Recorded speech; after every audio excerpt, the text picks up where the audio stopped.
Почитувани, со отпочнување на кампањата за председателски избори во Крива Паланка и Кривопаланечко, владеачката ВМРО ДПМНЕ од старт покажа дека нема да бира ниту средства, ниту методи за да дојде до глас повеќе.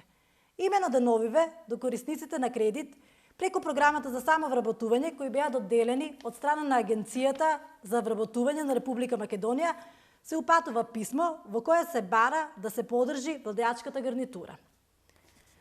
На ова писмо, како што гледате, стои логото на ВМРО ДПМНЕ, без ниту едно државно обележје.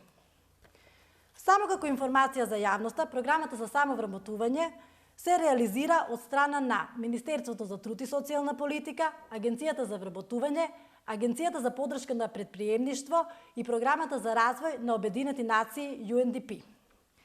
Господа од владата, дали со ова писмо, со логото на ДПМНЕ, некој сака да каже дека сите овие институции се лична собственост на ДПМНЕ? Дали некој сака да каже дека средствата доделени преку оваа програма се лични пари на ДПМНЕ? Не, тоа се државни пари, тоа се народни пари, кои за жал ги злоупотребивте и кога ги доделувавте, а сега сакате да ги злоупотребите по втор пат корисниците со овие средства, со кои ги заглавивте до гуша и ги заплеткате во административните лавиринти на системот.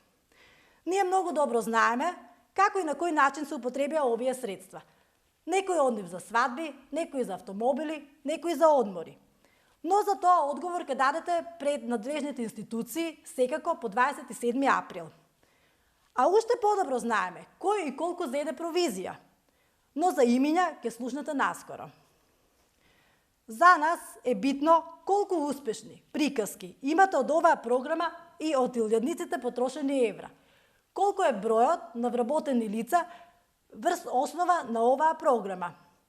Или ако сакате уште подиректно, колку е бројот на лица кои вештачки ги избришавте од Агенцијата за вработување на Република Македонија и сега не се во состојба да ги остварат своите основни права.